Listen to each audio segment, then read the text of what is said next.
Hello সবাইকে, welcome back to my channel. আমি পিঙ্কি লাইফস্টাইলের পিঙ্কি চলে এসেছি আর একটা নতুন ব্লগ নিয়ে। তোমরা সবাই কেমন আছো? আশা করছি তোমরা সবাই অনেক ভালো আছো, আমিও ভালো আছি মোটামুটি।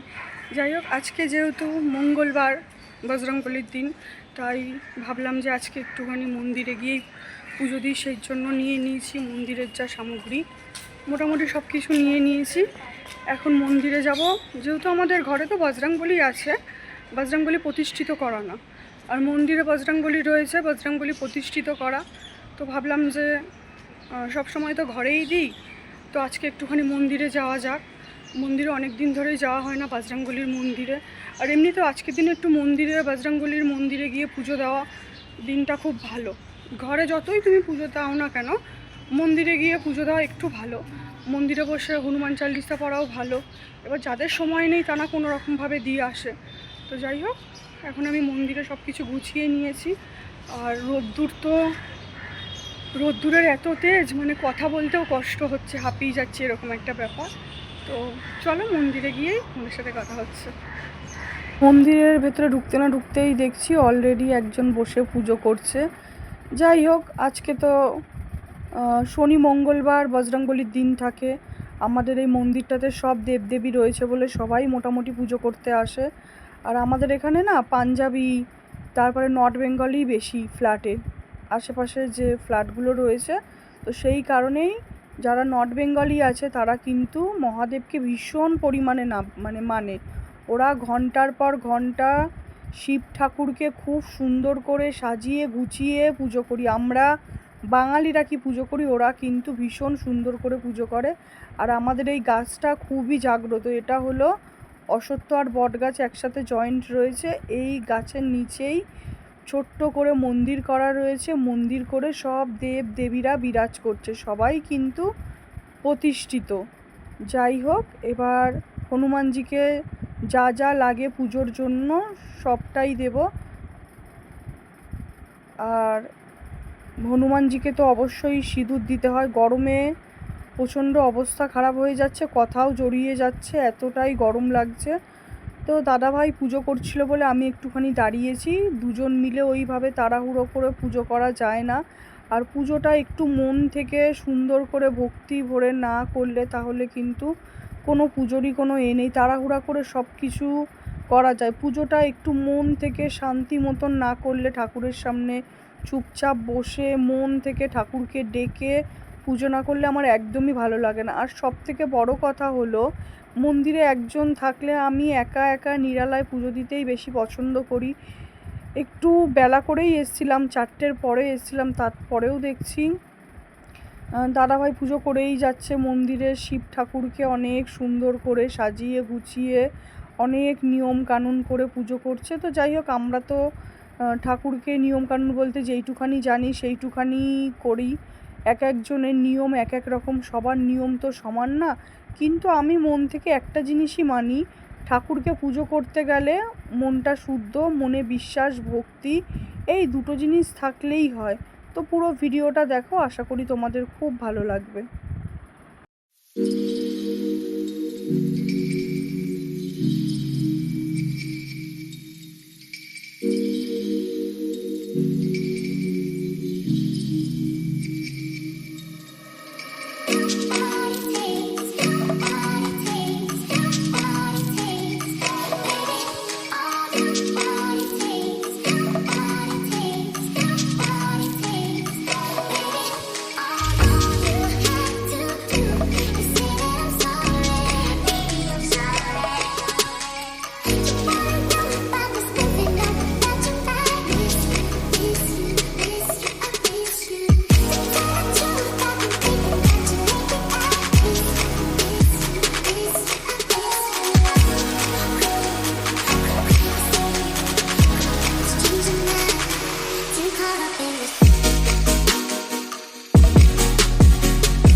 মন্দিরে কেউ একজন থাকলে ঠিক মতন পুজো করা যায় না, কিন্তু দাদাভাই তো আগে থেকেই এসে এখনও অবধি পুজো করে যাচ্ছে, পুজো এখনও অবধি শেষ হয় না। তো আমি কতক্ষণ দাঁড়িয়ে থাকবো? দাদাভাই অনেক নিয়ম কানুন করে পুজো করছে। আমাদের তো মানে যেটুখানি মন থেকে করি বা মন থেকে ডাকি সেইভাবেই পুজো করি। অত নিয়ম কানুন বলতে যেইটুখানি নিয়ম কানুন সেইটুখানি ভেবেই ঠাকুরকে পুজো দিই। বজরংবলীকে সিঁদুর দিয়ে তুলসী দুব্ব যা যা লাগে পুজোতে সবটাই দিলাম। প্রত্যেক দিন বাড়িতে করারই চেষ্টা করি। আজকে ভাবলাম যে একটুখানি মন্দিরে যাই, কারণ ম্যাক্সিমাম টাইমই আমি অসুস্থ থাকি, শরীরটাও খুব একটা ভালো থাকে না। মন্দিরে যাওয়া এমনিতেও খুব ভালো। ঘরে ঠাকুরকে ডাকলে অবশ্যই ঠাকুর সাড়া দেয়, সেটা কোনো ব্যাপার না। মন্দিরে গিয়ে ডাকলেই যে ঠাকুর সাড়া দেবে বিষয়টা এরকম না। বিষয়টা হচ্ছে তুমি যেখান থেকেই ঠাকুরকে ডাকো না কেন, ঠাকুর সেখান থেকেই তোমার ডাকে সাড়া দেবে। আমরা সেরকমভাবে আর কোথায় ডাকতে পারি ঠাকুরকে, তাই ঠাকুর হয়তো আমাদের ডাকে একটু দেরি করেই সাড়া দেয়। যাই হোক, সুন্দর করে আমি পুজো করব। যতই লোক মন্দিরে থাকুক না কেন, আমি আমার মন থেকে ঠাকুরকে ডেকে যেইটুখানি পুজো দিতে পারি সেইটুখানি পুজো করব। অনেকটাই বেলা হয়ে গেছিলো, শরীরটাও কিন্তু একদমই ভালো লাগছিল না। ক্যামেরাটাও মানে কোনো রকমভাবে করেছি, সেরকমভাবে এনার্জির সাথে ক্যামেরাটাকে করিনি, কোনো রকম ভিডিও করেছি।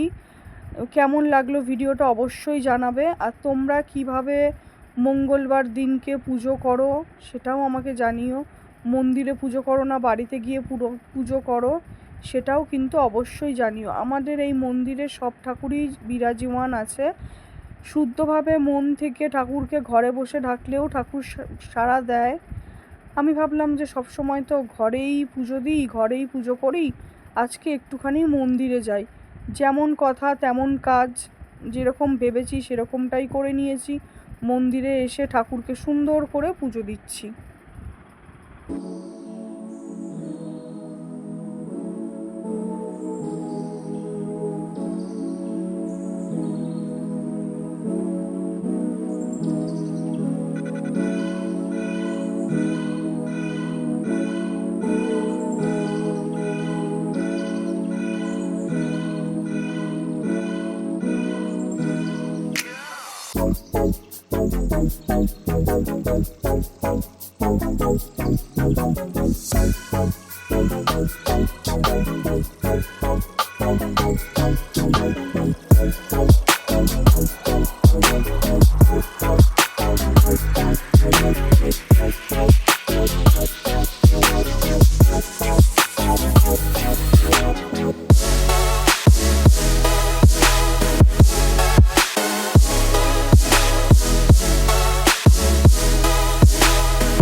অনেক দিন ধরেই ভাবছিলাম বজরংবলীর কাছে এসে আমি এই জিনিসটা ঠাকুরের চরণে ছোঁয়াবো, ঠাকুরের পায়ে ছোঁয়াবো।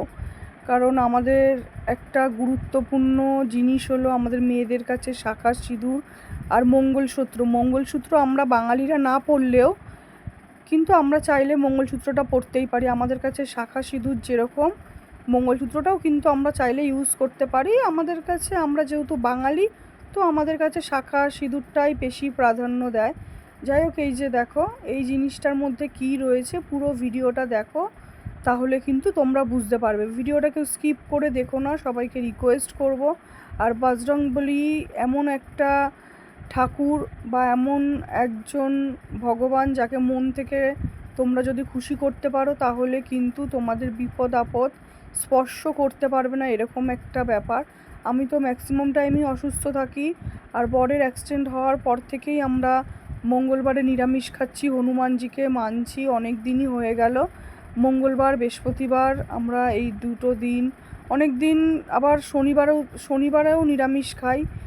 তো নিরামিষ দিনগুলোতে একটু অসুবিধা হয় খেতে, আবার কোনো দিন খেতে অসুবিধা হয় না, কারণ যেদিন নিরামিষ থাকে সেদিন যখন তখন মন্দিরে ঢুকে যাওয়া যায়। আর আমিষ খেয়ে কখনোই মন্দিরে ঢোকা যায় না। ঠাকুরকে ভোগটা লাগিয়েছি ওপরে, কারণ নিচে দাদাভাই বসে পুজো করছিল, শিব ঠাকুরকে সুন্দর করে সাজিয়ে গুছিয়ে নিচ্ছিল বলে, সেই কারণে আমি ঠাকুরের ওপরেই, যেহেতু ঠাকুরের ওপরে বজরংবলীর ওপরে আর একটা ফটো দেওয়া রয়েছে, ওখানেই আমি ভোগ লাগিয়েছিলাম ঠাকুরের। ভিডিওটা পুরো দেখো, আশা করি ভিডিওটা তোমাদের খুব ভালো লাগবে। আর বজরংবলীর কাছে কি দিলাম, কি স্পর্শ করালাম, সেটা তোমাদের আমি ভিডিওর লাস্টেই বলে দেবো।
একা একা ক্যামেরা করতে কিন্তু প্রচণ্ড পরিমাণে কষ্ট হয়।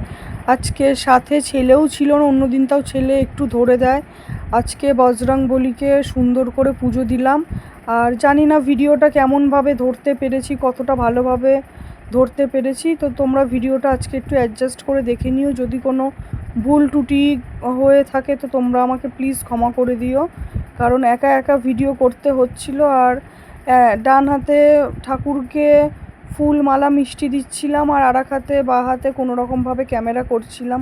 সবাই তো ক্যামেরা ধরতে চায় না, সবাইকে বলা যায় না। যাই হোক, পুজো দিয়ে আসার পরে কিন্তু আমি বাড়িতে চলে এসেছি। বাড়িতে এসে বলো তো এই বাক্সটার মধ্যে কী রয়েছে। হ্যাঁ, এবার বাক্সটার মধ্যে কী রয়েছে তোমাদের সাথে সেটাই শেয়ার করব। অনেক দিন ধরেই বরের কাছে আমি বায়না করছিলাম যে আমার তো অনেকই মঙ্গলসূত্র আছে, এবার আমাকে একটা সুন্দর ছোট্টর মধ্যে লকেট দিয়ে মঙ্গলসূত্র করে দাও। অনেক দিন ধরেই ভাবছিলাম, কিন্তু ভাবলে তো হবে না, বরবাবুর থেকে নিতেও হবে। তো অনেক দিন ধরেই পয়সাটা অল্প অল্প করে জমাচ্ছিলাম। এখন সোনা কেনা আর মানে কি বলবো, সোনা কেনা আর মানে ঠিক বলতে হয়তো তোমাদেরকে বুঝিয়ে বলতে পারছি না। যাই হোক, তোমরা আমার কথাটাকে একটু অ্যাডজাস্ট করে নিও। জিনিসপত্রের যে হারে দাম বাড়ছে সেগুলোর কথা তো আমি বাদই দিলাম। আর আমাদের মতন ঘরে সোনা কেনা কিন্তু খুবই মূল্যবান একটা জিনিস। তো মঙ্গলসূত্রটা দেখো, এটা কিন্তু পুরোটাই আমি এস এস টাইপের করে নিয়েছি। আর এটা কিন্তু পুরোটাই সোনার, যদিও বা আমার এর আগে 2-3টে মঙ্গলসূত্র আছে। আর সবসময় যে চেনটা রাফ ইউজ করি, এত মোটা চেনটা সবসময় রাফ ইউজ করা যাচ্ছে না। তো বরের কাছ থেকে অনেক দিন ধরেই আমার ইচ্ছা করছিল মঙ্গলসূত্রটা নেওয়ার, নিয়ে নিলাম। এবার ও আমাকে মঙ্গলসূত্রটা পরিয়ে দিচ্ছে, যেহেতু খালি গায়ে ছিল সেই কারণে গায়ে তোয়ালি দিয়ে আমাকে পরাচ্ছে। যেহেতু আমি ক্যামেরা করছিলাম, ক্যামেরার সামনে তো এইভাবে খালি গায়ে আসা যায় না। আজকের ভিডিওটা এখানেই শেষ করছি। ভালো লাগলে লাইক কমেন্ট করে যেও। সবাইকে টাটা।